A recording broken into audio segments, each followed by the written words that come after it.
Hi, I'm Ella. It all started back when I was a fresh-faced hairdresser, barely out of school and already behind the chair at a small salon downtown. Those were simpler times, just me and my scissors, and the whole world seemed like it was there for the taking. It was a regular Tuesday when James first walked in.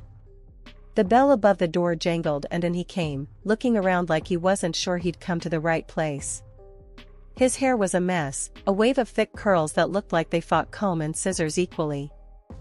"Hey, you open for a walk-in?" he asked, his voice unsure over the buzz of hairdryers and chit-chat. "Sure thing, take a seat," I said, pointing to my chair. He sat down, and I threw the cape over him, snapping it at the back a bit tighter than necessary. "What are we doing today?" "Just, make it look like I ain't been dragged through a hedge backwards," he joked, half smiling in the mirror. I laughed, picking up my scissors. "I reckon I can do that." As I worked, we started talking. Turns out, we both had a thing for old-school rock bands and hated modern pop. "Can't stand that electronic stuff they play everywhere now," he grumbled. "Tell me about it. Give me some Zeppelin or Floyd any day," I replied, snipping away. "Exactly," he said, and just like that, it was like we'd known each other for years. We talked about everything under the sun, books, movies, you name it. By the time I was done, his hair looked 100 times better, and there was something in his smile that told me this wouldn't be the last I'd see of him. He came back every other week for a trim, always timing his visits so it'd be my chair he'd end up in. We started grabbing coffee after my shifts, and those coffees turned into dinners, and well, you know how it goes. A year later, we were married. Nothing fancy, just us and our families in the backyard of his folks' place. We were so broke back then that our honeymoon was 3 days in a lakeside cabin that smelled like mildew and old fish. But we didn't care, we were on top of the world. Then along came Michael, our little bundle of joy. Having him was tough at first, what with money being tight and me trying to juggle motherhood with work. But we made it through, mostly because James was right there with me, taking on night feeds and diaper changes without a single complaint. Life was good. Really good. We had our ups and downs, sure, but who doesn't? I loved my job, got to meet all sorts of folks from around town.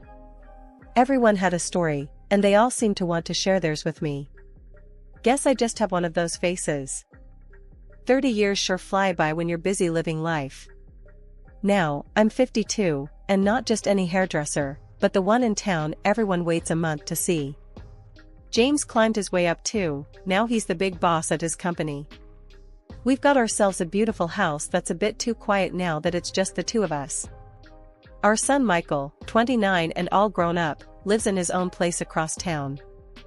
Life at the salon was always bustling, but on one rainy afternoon, it got a bit more interesting. Clara walked in, drenched from head to toe, looking like she needed more than just a hairdryer. She had a sad sort of look in her eyes that caught me right away. I could tell she needed a chat as much as a new hairstyle. "Rough day, huh?" I asked as she plopped down in my chair, not even caring as the water dripped from her coat onto the floor. "You could say that," she sighed, taking off her soggy hat and revealing a mess of tangled, wet hair. "Just split with my boyfriend. Feels like my heart's been through the ringer." "Well, you're in the right place for a pick-me-up," I said, draping a towel around her shoulders. "Let's get you dried off and fixed up. How about we try something new today? Give you a fresh start?" Clara nodded, looking up at me through the mirror. "I'd like that. I really would." As I worked on her hair, we talked about all sorts. Turns out, she was new in town, trying to start over after everything that had gone south with her ex. I found myself giving her bits of advice, not just about hair, but about finding her feet in a new place. By the time I was done, she had a sleek new bob that framed her face perfectly, and her smile was starting to peek through again. "You know, I feel lighter already," she admitted, checking out her new look. "Thanks, Ella. Seriously." "Anytime, Clara. You know where to find me," I said, handing her the mirror so she could see the back. Just then, Michael walked in, surprising me during work hours. He'd been doing some errands around town and decided to drop by. His eyes landed on Clara, and I saw that same spark I'd noticed between me and James all those years ago. "Mom, hey, who's this?" Michael asked, trying not to make it obvious he was checking Clara out. "This is Clara. Clara, meet my son Michael. He's usually not around during the day, thinks he's too busy for his old mom," I joked, giving Michael a playful glare. "Nice to meet you, Clara. And Mom, I'm never too busy for you," Michael shot back with a grin. Clara laughed, and I could see her warming up to Michael's charm. "Nice to meet you too, Michael. Your mom's been telling me all about the town. Sounds like you both know it inside out." "Yeah, well, I could show you some places if you like," Michael offered, and I almost rolled my eyes at how smooth he was being. "That'd be great," Clara said, her smile bright and genuine now. As they chatted, I cleaned up my station, keeping one ear on their conversation. It was clear they clicked instantly. Michael offered to take her out for a coffee to continue their tour guide chat, and Clara agreed. Watching them walk out together, I felt a mix of emotions. I was happy for Michael, seeing him light up around Clara, but a part of me worried, too. Starting new relationships on the rebound can be tricky, and I hoped he wouldn't end up getting hurt. Michael and Clara, who quickly became like a daughter to me, had rushed into marriage. It was a whirlwind, sure, but seeing them so happy made everything feel right. We often had them over at our place, where laughter filled the rooms more than the light. I loved those dinners. Clara would always joke about her taste in men, teasing Michael by saying she liked them slender and athletic. Michael would play along, sucking in his gut and flexing like a bodybuilder, which had us all cracking up every time. It was all in good fun. And after we ate, Clara would help clean up without missing a beat, saying she couldn't just sit and watch me do all the work. It warmed my heart to have such a caring daughter-in-law. James and we were doing all right ourselves. He had become a big shot at his company, always busy, always on the move. But things started to change, subtly at first. He began working late more often, and his business trips multiplied. I'd ask him about all the extra hours and travel, and he'd just shrug it off, saying, "It's a busy season, Ella. Gotta make hay while the sun shines." I couldn't argue with that, but it was his newfound love for the gym that really threw me for a loop. One morning, I found him digging out workout clothes from the back of our closet. "What's all this about?" I asked, watching him as he packed a gym bag. "Got to keep up with the young guys at work," he chuckled, zipping the bag shut. "Can't let them think I'm getting old." "That so?" I teased, leaning against the doorframe. "Well, look at you, Mr. Fitness." He flashed me a grin. "Who knows, maybe I'll get abs like Michael." I laughed, because the thought of James, who usually avoided physical exertion like it was the plague, suddenly turning into a gym buff, was too bizarre. But, I have to admit, part of me was glad. Glad he was taking care of himself. It seemed like a good thing. Life seemed almost perfect. Our home was filled with love and laughter, our careers were thriving, and with Michael and Clara so happy, grandkids didn't seem like a far-off dream anymore. But every so often, when James would leave for another sudden business trip or come home late from the gym, a small voice in the back of my head whispered doubts. I pushed them away, telling myself it was all normal, just part of life's routine adjustments. Yet, I couldn't shake the feeling entirely.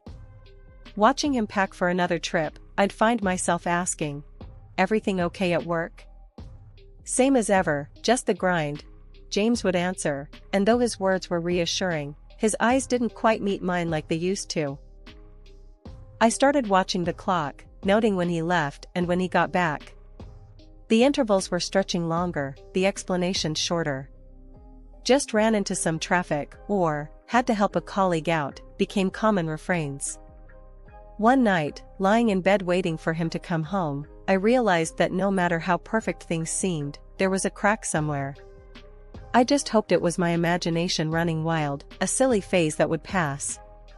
Because the alternative, the possibility that something serious was amiss, was something I wasn't ready to face. Not yet. It was a regular Thursday at the salon when Marie, a client I've known for years, came in bubbling with excitement about her recent vacation. As she settled into the chair, she started showing me videos they'd taken. "We caught so much of the trip, Ella, look at this one," she beamed, scrolling through her phone. As she held up the screen, a video of a bustling restaurant played. I watched, half listening as Marie narrated their dining experience, but my attention snapped fully when the camera unintentionally captured a couple at the next table in a deep kiss. My heart sank, my breath caught in my throat. It was James and Clara, Michael's wife, tangled up in each other, completely lost in the moment. "Can you send that to me?" I managed to choke out, my voice barely above a whisper.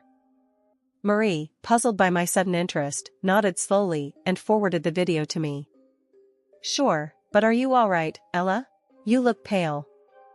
I forced a smile, shaking my head slightly. "Yeah, just thought I saw someone I knew. Thanks." The rest of the day passed in a blur. My hands moved mechanically, cutting and styling, but my mind was stuck on that video. The image of James and Clara together haunted every moment. I didn't dare call James. Instead, I waited until I was home, my nerves stretched tight, and called Michael. "Michael, I need you to come over. It's important," I said as soon as he picked up, trying to keep my voice steady. When he arrived, his face was etched with concern. "Mom, what's going on? Are you okay?" I didn't meet his eyes as I handed him my phone with the video queued up. "Just watch," I said, my voice breaking. The color drained from Michael's face as he watched. The shock, the realization, hit him all at once. "Dad? And Clara?" His voice was a mix of disbelief and pain. He looked from the phone to me, searching for an answer. Before I could reply, the front door swung open and in walked James, Clara beside him, both laughing about something trivial. The sight of them so carefree twisted the knife deeper into my chest. James, still smiling, started, "Guess who I ran into today and gave a ride?" His words hung in the air as he finally noticed the atmosphere. Michael threw the phone on the table, the video still playing, the sound of their laughter grotesquely out of place now. James's smile faltered, his eyes flicking from the phone to our faces, realizing what had happened. Clara's smile dropped as she followed his gaze to the screen displaying their indiscretion. The second that video ended, the air in the room turned icy. James turned pale as if he'd seen a ghost, while Clara, with a cruel smirk, didn't even try to hide her glee. "I love him," she declared, pointing unabashedly at James. "And honestly, Ella, you're old. He doesn't want you anymore." Her words stung like a slap. I felt a deep, hollow ache in my chest. I couldn't believe I had welcomed such a snake into our home, into our family. How had I been so blind? Michael's reaction was instant. His face flushed with anger as he stood up, towering over his father. "I'm done with you, Dad. And you." He turned his fury towards Clara. "Get out of my house." Clara's laugh was sharp, her voice laced with entitlement. "And where am I supposed to go? I'm entitled to half of this apartment and alimony. You owe me that much." Michael scoffed, the sound bitter and full of scorn. "The apartment was mine before we even met. It's in my name only.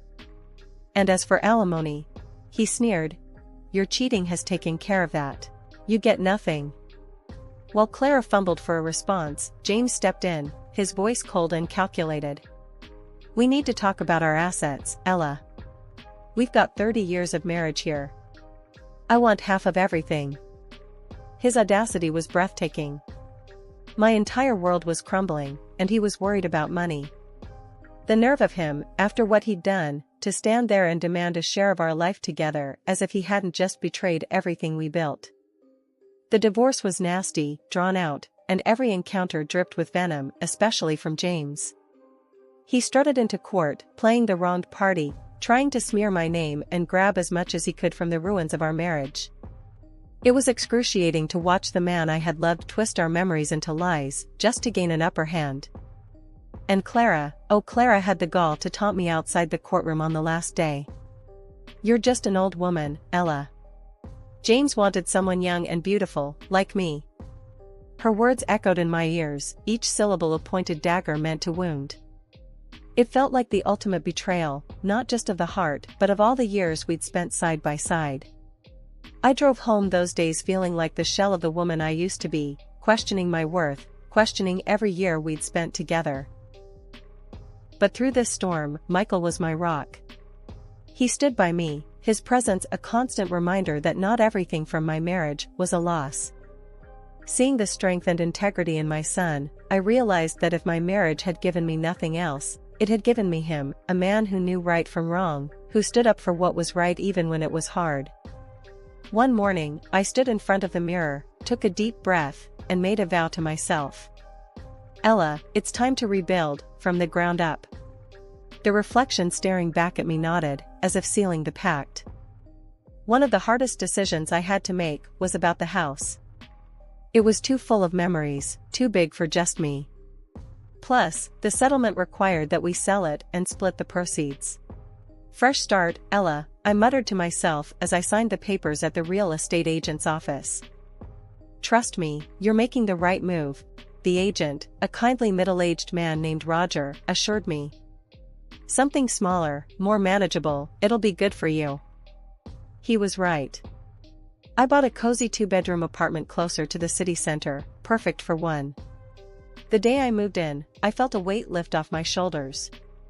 As I unpacked boxes and arranged furniture, there was a sense of creating something new, something wholly mine. The next challenge was work. My career had always been a part of who I was, and I wasn't about to give that up. With the divorce settlement, I had some capital, and a fiery drive to not just continue, but to expand. I decided to open my own beauty salon. Finding the right location took time. I walked through countless potential spots, each time envisioning what could be. When I finally found the perfect place, a small but bright space on a busy street, I knew it was the one. "I can see it now," I told Michael, who had come along to give his approval. "Ella's Elegance, right there on the sign." He grinned, his earlier support unwavering. "It's perfect, Mom. You're going to make it into something amazing." The process of opening the salon was grueling. Renovations, permits, supplies, it seemed endless. But with each step completed, I felt a surge of accomplishment. This was mine, my creation, my new beginning. The grand opening was a flurry of excitement. Friends, longtime clients, and even curious passers-by filled the space, their chatter and laughter breathing life into the once empty shop. 3 years have passed since the divorce, and looking back, I barely recognize the woman I was when this all started. My business has flourished, becoming more than I had dared to hope. The community's support has been overwhelming, and in return, I've done my best to give back, to create a space that's welcoming and warm. Michael got married again 2 years after the divorce. He met Lisa at a community event, and they hit it off right away. They've since had twins, a boy and a girl. Seeing him so happy, so fulfilled, it's given me a new kind of joy I didn't know I was missing. As I lock up the salon at night, the last of the sunset casting a warm glow through the front windows, I often pause and reflect. This journey, every up and down, every setback, and every victory, has reshaped me. I'm not the same person I was, and I'm grateful for it. In those moments, surrounded by the hum of dryers and the smell of shampoo, I realized I had found my way out of the darkness. The betrayal that had once threatened to break me had instead built me stronger, fiercer. One day, out of the blue, I received a call from James, my ex-husband. His voice was casual, as if we were old friends catching up, but his words were like a slap in the face. "Ella, I think it's only fair I get half of your beauty salon.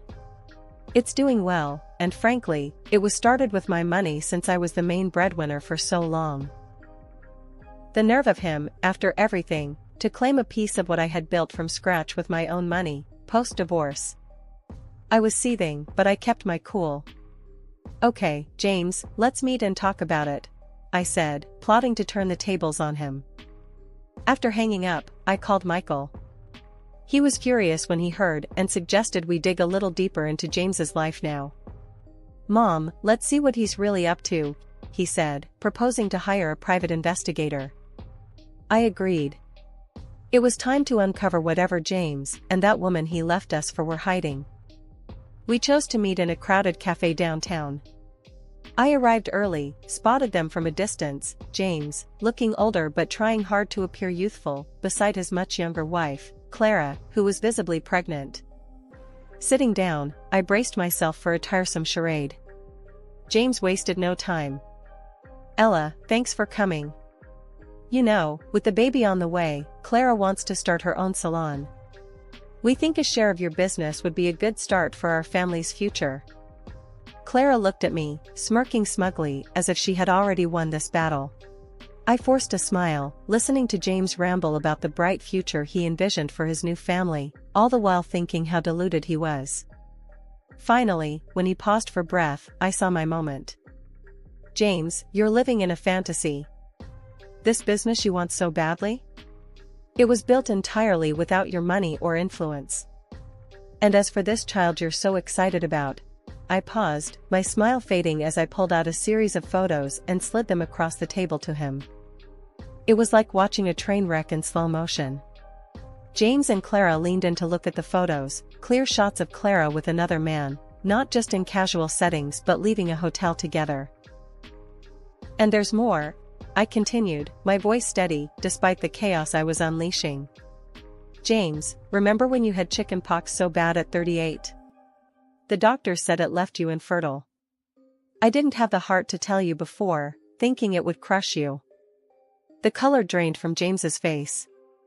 Clara's eyes widened in horror as she turned to him, her hands trembling. You're lying, Clara shrieked, her voice breaking. James just sat there, stunned, as reality crashed down around him. He turned to Clara, anger contorting his features. Is this true? Are you cheating on me?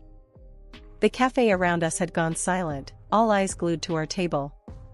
Clara started sobbing, her previous arrogance washed away by public humiliation. James, I can explain, she stammered, but James was already on his feet. I don't want to hear it. We're done. He was shouting now, causing a scene as his world fell apart. Get out of my life.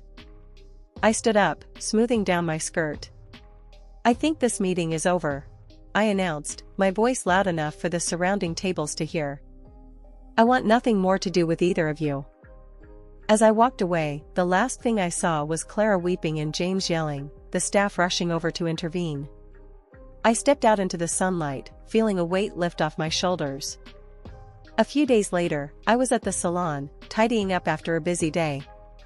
The bell above the door jingled, and I looked up to see Michael walking in, his face bright with a smile. Hey, Mom, how's the champion of independence doing today? He teased, walking over to give me a hug. I laughed, handing him a broom to help me clean up. Oh, stop it. But I won't lie, it feels good. Really good.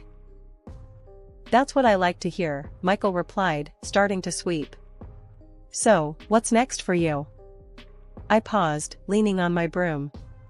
Well, I've been thinking about that a lot. I want to do more than just run the salon. I want to give back somehow. Michael nodded, looking thoughtful. You've got a lot to offer, Mom. Maybe some kind of mentorship program? You know, for young women starting out? That's exactly what I was thinking, I said, excitement bubbling up inside me. I want to help them build their own futures, make sure they have the support they need. The following weeks flew by as I put our ideas into action. I reached out to local community centers and schools, setting up workshops and talks. The response was overwhelming. So many young women came, eager to learn and grow.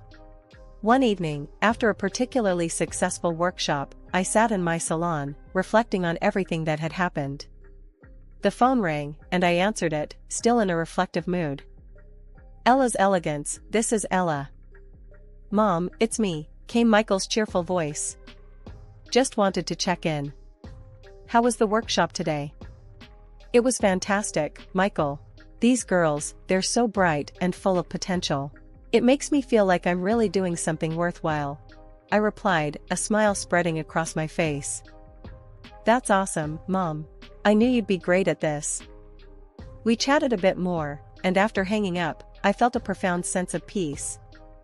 I had come so far from the woman who thought her life was over after a divorce. Now, here I was, making a real impact, feeling more fulfilled than I ever had.